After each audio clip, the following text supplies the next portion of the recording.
我与天帝离照大婚那日，他的青梅从凡间归来，少女神色凄惶，楚楚可怜抱住他。离照哥哥，那凡人负了我，是嫣儿看错了人，他根本比不上你分毫。少女话音落下的时候，我看见了离照眼中的欣喜。他动用天族珍宝洗髓灯，为在凡间待了许久的青梅重塑仙骨，可却忘记了那洗髓灯是阿爹留给我的唯一念想和保命之物。灯芯因着逆天改命重塑仙骨而熄灭的那一刻，离照这才想起了什么，有些慌乱地看向我。阿西，对不住，可嫣儿她比你更需要这灯。仙战神若泉下有知，应当也会欣慰。我没有回答他的话，只怔怔地看着碎了一地的灯芯，想起阿爹临死前因为担忧一心爱慕离照的我，连眼睛都不愿闭上的模样。我想，我该学着让阿爹放心了。大家好，欢迎收看皮皮听书。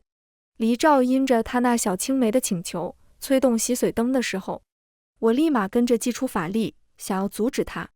可无奈，还未晋升上神的我，比之身为天族第一人的离照，神力差了许多。我眼睁睁地看着洗髓灯在耀眼的光芒中，慢慢燃尽了灯芯，最终重归暗淡，应声碎裂。而原本为了和凡间帝王长相厮守，自愿放弃仙身的离照的小青梅玉烟仙子，也如愿重塑仙骨，再一次成为了九重天上人人喜爱的活泼仙书。似乎是因为看到自己心上人终于得偿所愿，离照这才松了一口气，放下心来。只是他刚想微笑着去牵起玉烟的手，就在抬手的时候，发现自己身上还穿着大红色的喜服。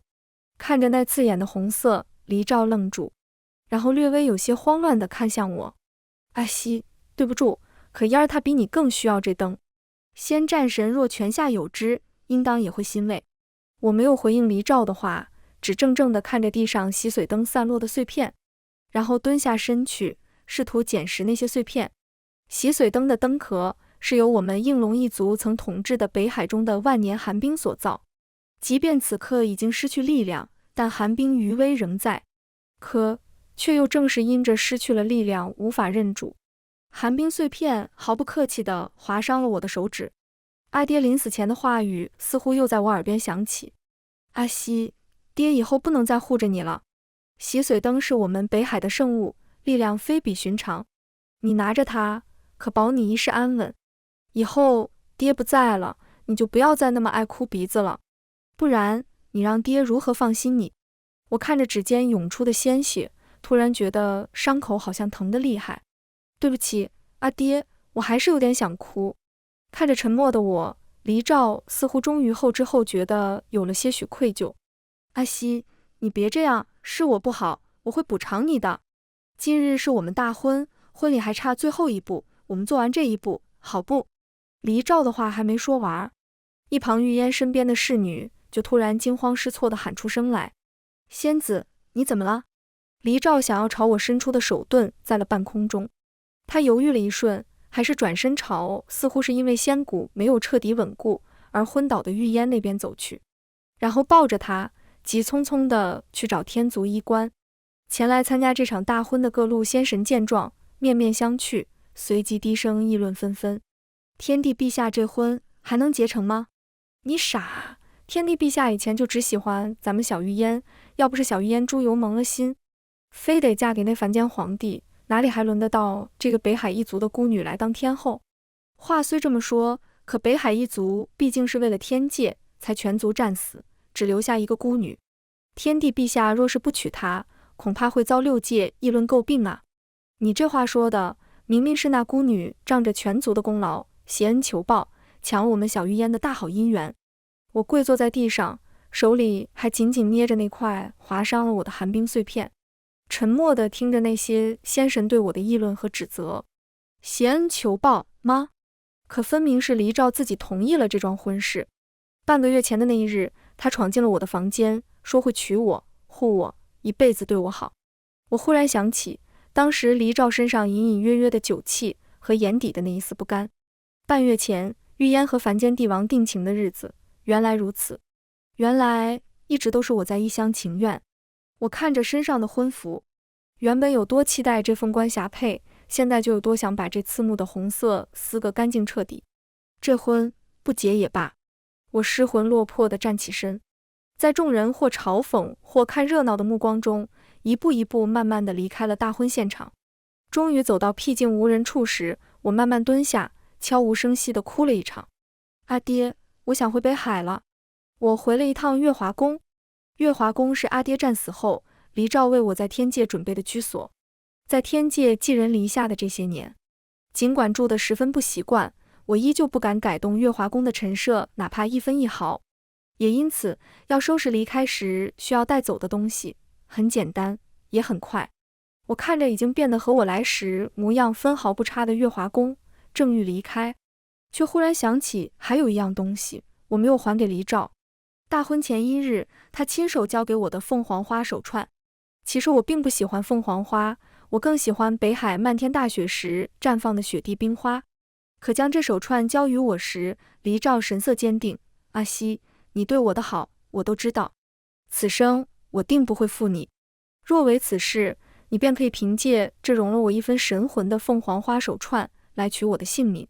我想告诉黎照，我不会要他的性命，即便他以后真的会负了我。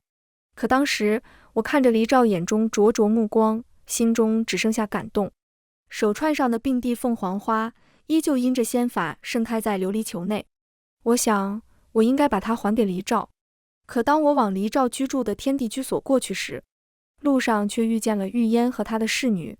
黎照很喜欢凤凰花，他的宫殿外种满了大片大片的凤凰花树，也因此有了花树的遮挡，玉烟和他的侍女没有第一时间发现我。天帝陛下对仙子真是一往情深，仙子一开口，连洗髓灯那样的北海族圣物都能为了仙子你彻底舍弃。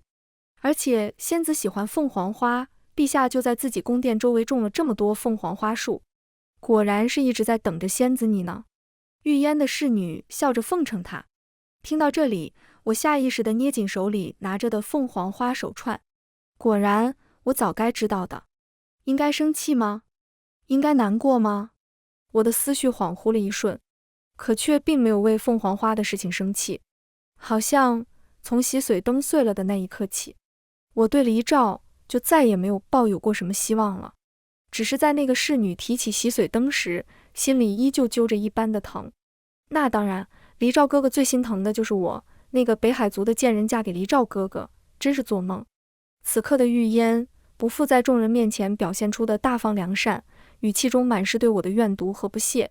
现在洗髓灯彻底碎了，那贱人心里肯定不知道有多难受呢。活该，谁让他抢我的东西？侍女连忙道：是啊，不光是陛下，这9重天上的仙神们都喜欢仙子活泼可爱，哪里是她一个整日哭丧着脸的孤女能比的？只不过……侍女说着，似乎又想到了什么，有些犹豫地问玉烟：可是仙子，如果天帝陛下知道您的仙骨其实一直都在，只不过用了些秘法遮掩，只是为了给那孤女一个教训才这么做，那陛下会不会生？侍女的话没有说完，因为随着花束的遮挡彻底消失，他们和我打上了照面。为什么？我气得浑身颤抖，质问玉烟，声音带了哽咽。我从来没有得罪过你，你若是想要黎照，我会乖乖把它还给你的。我什么都不要了。说到最后，我的心神有些乱了，上前一步扯住了玉烟的袖口。不要毁掉我的洗髓灯好不好？我求求你。你既然本来就仙骨未毁，那洗髓灯的力量还在你体内，对不对？你把它还给我，那是我阿爹留给我最后的东西了。玉烟嗤笑一声，你想修复洗髓灯啊？可以，只要你给我跪下磕10个响头，然后挖去神骨，自贬下凡去做娼女，我就把洗髓灯的力量还给。玉烟的话还没说完，眼角余光却突然一闪，然后立马拉住我，扯着他衣袖的手狠狠推了他自己一把。我正愣在原地，身后传来黎照急切的声音：烟儿。他飞身赶至，小心翼翼地扶起玉烟，见他没什么大问题，这才转过头怒视着我：阿西，我知道是我让你不开心了，你有什么可以冲着我来？烟儿刚刚重塑仙身，神魂尚且不稳，你怎么能这般欺辱于他？我摇头，不是这样的。是玉烟欺辱于我，他根本没有失去仙骨，他毁了我阿爹留给我的唯一念想。可当辩白的话到了我嘴边时，我却忽然愣住。毁了洗髓灯的，当真只是玉烟一人吗？我在原地沉默片刻，将手里的凤凰花手串扔在了地上。黎照，这个东西，今日我还给你。我要回北海了，以后也不会再来纠缠你。黎照闻言，原本扶着玉烟的手狠狠顿住，他不敢置信地看着我，一向沉稳的声音此刻似乎有些发颤。你要走？他看向被我扔到地上的凤凰花手串，目光沉了下来。阿西，不要任性，你先回月华宫等我。我自然没有再回月华宫，乖乖等着黎照。北海的天一直是阴沉的，很少会见到阳光，可天空中暗色的云却让自幼习惯了这些景色的我感到安心。我回了北海王宫的旧址，昔日辉煌的宫殿如今几乎已是一片断壁残垣，但矗立在宫殿正中的守护着整个北海生机的海中仙泉却依旧潺潺不息。我怀念地往眼前的仙泉走去，却因着视线一直在看向上方的仙泉，没注意脚下险些被什么东西绊倒。我这才注意到躺在地上浑身是血，已经是断绝了大部分生机的黑衣青年。我连忙后退2步。从前看过的话，本子里面都说路边的男人不能捡，否则轻则抄家，重则灭族。虽然我现在没有家可以抄，也没有族可以灭了，但还是不要多管闲事为好。可正当我打算把黑衣青年从王宫遗址上丢出去的时候，却忽然福至心灵，拿起了一旁仙泉结界旁边的留影石。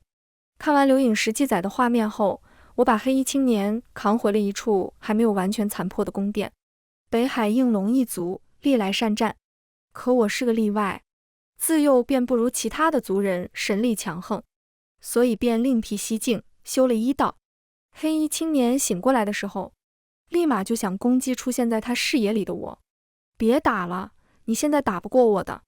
我左手抬手挡住了他的攻击，右手扔给他一瓶药丸，每日3次，1次1粒，等吃完了，你的伤应该也就好了。然后该回哪里就回哪里吧。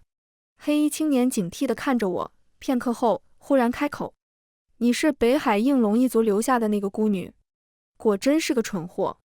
难道你不知道我若是活下来，很有可能会窃取仙泉的力量来为自己治伤吗？我没有因为青年骂我蠢货而生气，而是把那枚放在隐蔽处的留影石扔给了他。青年愣住，我笑了笑，虽然我从前做的一些事的确是很蠢，但昏迷之前本来就有机会可以拿走仙泉之力，彻底恢复自己身上的伤处，却顾忌着北海的生灵，硬生生疼到昏倒，也不沾染仙泉分毫的家伙，应该也是挺蠢的，不对吗？妖皇阁下，妖皇墨尘的名头，我在天界这几年也是有所耳闻。听说他实力高深莫测，年纪轻轻便打败了前任妖皇，取而代之，更是以一己之力改变了原本已经日渐式微的妖族局势。从前是天界与魔族相争，而自墨尘继任妖皇以来，妖族也有了与6界之中这最强横的2界一争的实力。只是他这般强，又为何会受了那么重的伤，还出现在北海？我心中疑惑，但也随之升起了警惕。虽说这妖皇并没有因着自己伤重就窃取北海仙泉之力，可他后续若是会给北海带来麻烦，那我也不能再留他了。墨尘似乎是看透了我心中所想，冷哼一声，放心，本座并非那种无缘无故就给他族带来灾难之人。我来时早已隐匿了踪迹，想要杀我的人找不到你的北海来。你要是还有所担忧，本座现在就可以离。墨尘话说到一半，却突然顿住，他皱了皱眉，神色奇怪地仔细打量了我一会儿。真奇怪，你……墨尘的话并未说完，因为宫殿外的海空中，一条银白色的蛟龙长啸着朝这边冲了过来。蛟龙落在宫殿的空地，一阵光芒闪过，便化作一个穿着战甲的中年男子模样。少主。白蛟匆匆向我走来，然后半跪行礼。见过少主。这白蛟将军本曾受我阿爹点化，一跃成仙之后，也随我阿爹征战沙场多年，只是当初让我应龙一族几乎全军覆没的那场与魔族的对战中，阿爹不知为何却将白蛟将军留下，说是要有人护着我。阿爹没有儿子，唯有我一个女儿，忠心于阿爹之人，便也将我当作唯一的少主。只可惜我实力不济，不能像阿爹那样上沙场建功立业，倒是可惜了这些在那场战役中活下来的良将。少主，今日不是您的大婚之日吗？您怎么一个人回？白蛟说到这里，似乎想通了什么，脸色变得愤慨起来。可是那天族之主负了少主你，他爷爷的，老子就知道那天族说什么，少主怕我们这些战将去参加大婚，会给婚礼带来战场上的血腥之气，不让我们上九重天观礼。兄弟们都不相信少主你会说这种话，但当时只是以为少主你有难言之隐，所以也就乖乖听了。没想到天界那些道貌岸然的混蛋，原来是打着这个主意来欺负少主你。听到这里，我愣了一下。大婚前，天界前来教授我天后需要的学习礼仪规矩的女官们，给我的说法却并非如此，只说是从前我阿爹留下的下属们都托辞自己是上过战场的大老粗，不喜欢忍受九重天的规矩，所以不愿来天界参加我的婚宴。所以原来事实真相是这个样子。所以我在天界的那场大婚，才处处受人欺凌指摘，而无一个娘家人在场为我撑腰。那么天界之人这样欺骗于我，甚至离间我和阿爹从前的心腹们，又可是得了黎兆的授意。一瞬间，我以为自己会因为黎兆的无情无义而心灰意冷，但却突然发觉自己的内心却异常的平静。我现在只想过好自己的日子，守好阿爹留下的北海。外人品性如何，与我再也没有关联了。可我没有想到黎兆会追来找我。那日之后，墨尘没有急着离开，反倒是脸皮极厚，大摇大摆地在北海留了下来。我见他伤势好的差不多了，不想留这么一尊大佛在自己家，于是催他赶紧走。他却略略收起了先前那副高冷的模样，只不过那傲气却仍旧难掩。你好歹也是个医者，医者仁心，本座这身上的伤还没好全呢，在你这多留几日都不行。我坐在一边整理着药柜里的药材，头也没有抬。妖皇阁下，你若是有什么事有求于我，态度便该放低一些。墨尘一愣，随即挑眉，你这小应龙看起来也不蠢啊，怎么会被天界那起子小人耍得团团转？我拿着药材的手顿了顿，吃一堑长一智罢了。从前被情爱蒙蔽，如今若是再不长些教训，只怕我连自己怎么死的都不知道。既然如此，我便也不拐弯抹角了。墨尘微微一笑，走到我身前，俯身问我，小应龙，我且问你，你应龙一族除了你，全部都死在几百年前和魔族的战役中，你恨不恨那魔族之主？想不想跟我合作，杀了他？我闻言，身体微微一颤，面上却显得十分平静。不想，几百年前的仙魔大战本就是无可避免，我阿爹他们也用性命换来了这数百年，甚至有可能更多时间的和平。如今天界和魔族已经休战，我不能让阿爹他们的牺牲白费。况且，我垂眸，妖皇阁下应该也能看出来，我虽也是应龙，却毫无我阿爹他们那般通天彻地之能，更无向那魔尊复仇的实力。我阿爹若是泉下有知，也不会希望我做出这等浮游汉术之举，白白没了性命。听了我拒绝的话，墨尘却没有丝毫不愉之色，反倒是毫不客气地坐在了我旁边。小应龙，若是我说，你真正的力量其实比你阿爹还要强呢？我一时间没有反应过来墨尘的话是什么意思。见我疑惑地看着他，墨尘伸手趁我不备，快速地点了一下我的额头。我本想拍开他的手，可当墨尘手指触碰到我的额间时，我忽然感觉到体内好像有什么东西被唤醒了。上古封印，也不知道你那个爹是怎么想的。明明你的力量和天赋，别说是在应龙一族之中，就算在6界之内，也是万年难得一遇，却偏偏还要封印住你的能力，结果就是导致你如今被九重天那起子小丑欺负。我的心脏仿佛漏跳了一拍。如果真如墨尘所说，我其实有向魔尊复仇的实力的话，我猛然抬头望向墨尘，目光灼热。这封印要怎么才能解开？按照墨尘的说法，阿爹施加在我身上的封印是上古时期遗留下来的秘法，没有那么好解开。他也只是因为在妖族皇宫的藏书阁内一本古籍中偶然见到了这种封印秘法的记载，才知晓此事。要想知道正确的解印办法，他还得回一趟妖族，再看一次那本古籍的后半部分。话又说回来，你就不觉得我愿意帮你解开封印，其实只是想利用你对付魔尊？离开前，墨尘问我，你肯定是在利用我？我看着因为我这句回答而愣了一下的墨尘，淡淡笑了笑，但被你利用，我可以报仇。你我又何尝不是互相利用？这世上本就没有那么多赤诚相待的真心和真情。墨尘闻言，沉默了一瞬。你说的倒也没错，不过……墨尘忽而朝我一笑，看在你如此配合我的份上，等我回来便再告诉你另外一件事。墨尘走后，我留在北海，静候他的消息。可他走后的第二天，北海就迎来了一个不速之客。我看着眼前衣着华贵，曾被我放在心上千万次的男子，浑身竖起警惕的尖刺。天帝陛下驾临北海，不知有何贵干？黎照的眉头微微皱起。阿西，你还要同我置气吗？说着，他就想上前牵住我的手。我和玉烟之间当真没有什么？陛下和玉烟仙子之间有没有什么？何须向我解释？我打断了黎照的话。我已经不再执着于陛下，也不会再仗着北海应龙一族的功劳威胁陛下娶我。陛下应当高兴才是。黎照却狠狠一怔。阿西，你在说什么呢？你怎么会不再执着于我？你忘了，你曾经无数次告诉我，1000年前你我相见的第一面，你便心悦我。黎照说着，又以为自己想明白了什么。罢了，是姑不好，姑同你道歉。至于玉烟，姑以后也会少同她见面。阿西，这般你可满意了？不要再同姑闹了。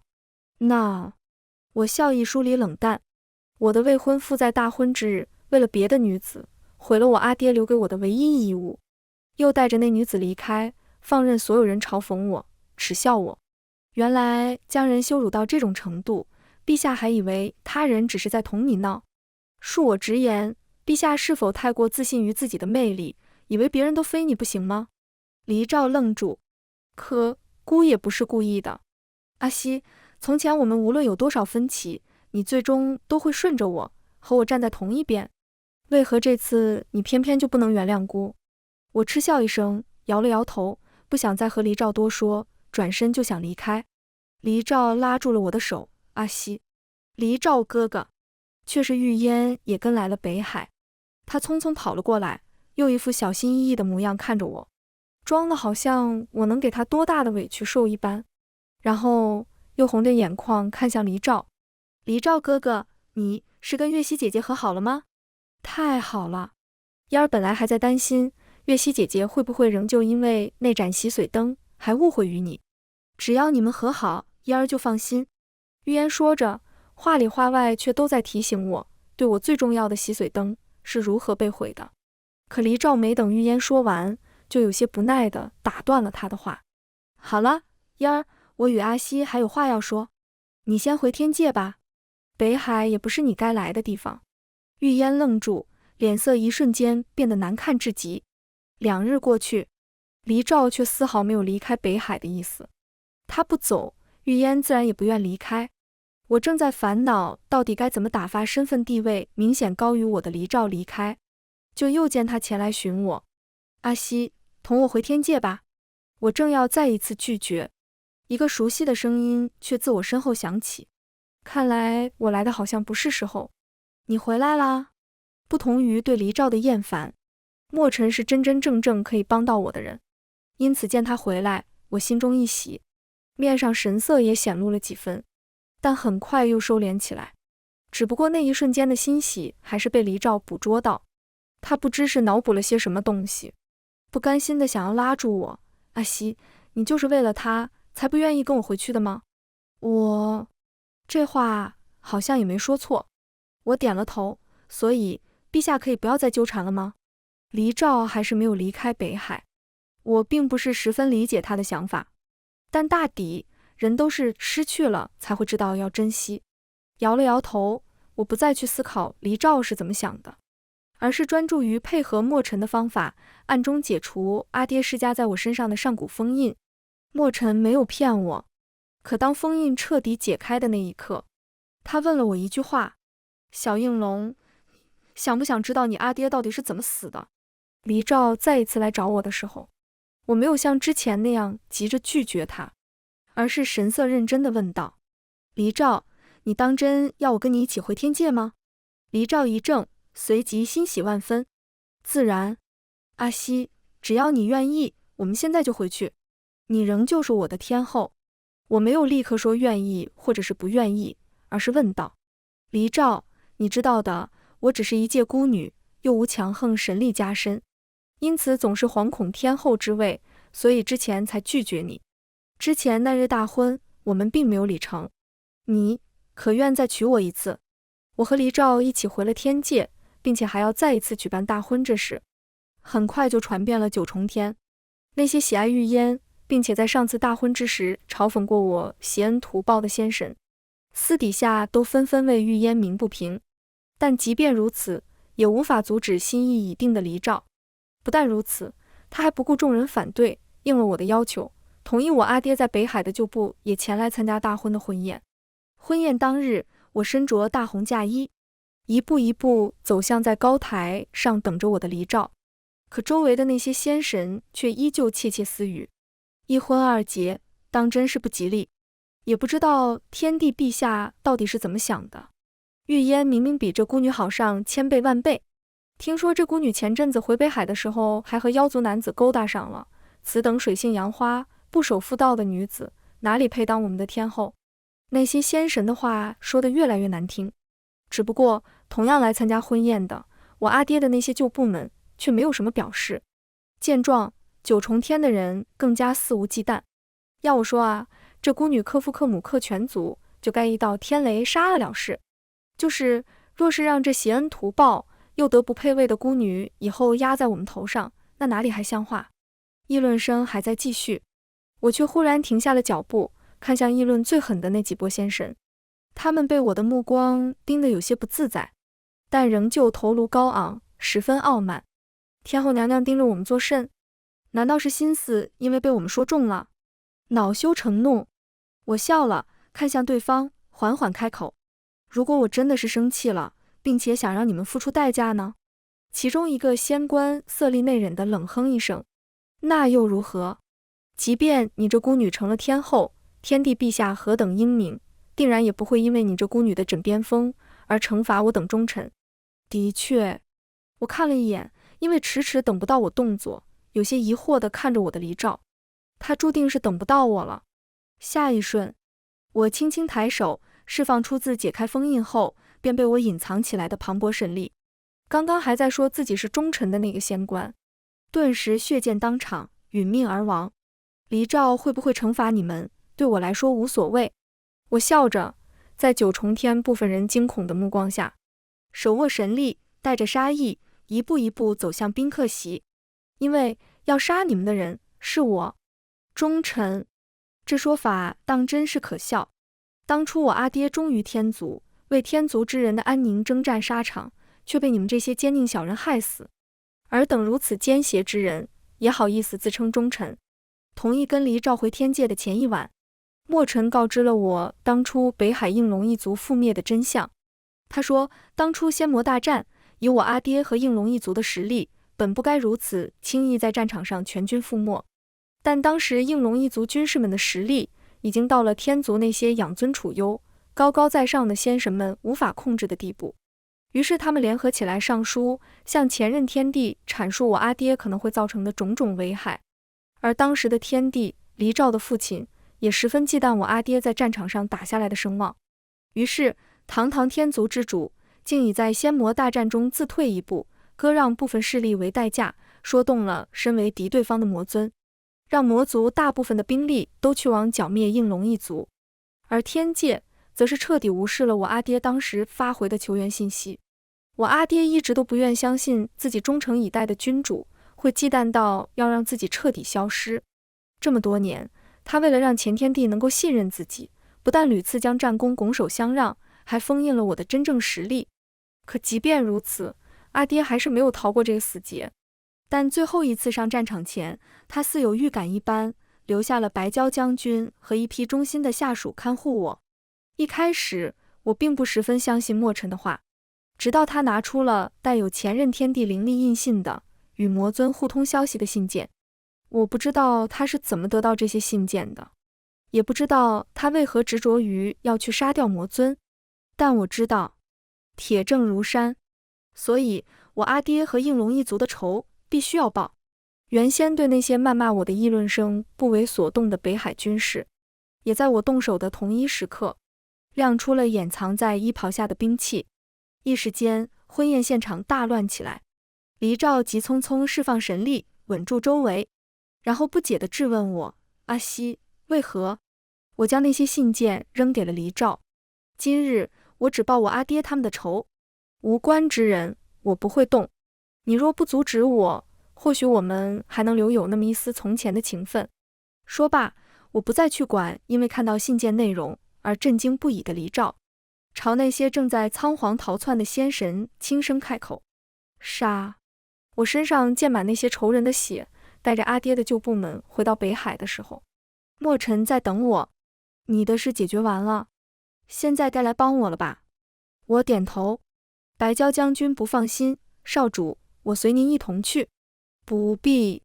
我摇了摇头，然后看向墨尘。这件事只有我和他才能做成。墨尘之所以愿意帮我，最终的目的是想让我与他合力杀了魔尊。他既帮了我这许多，我自然要全力助他。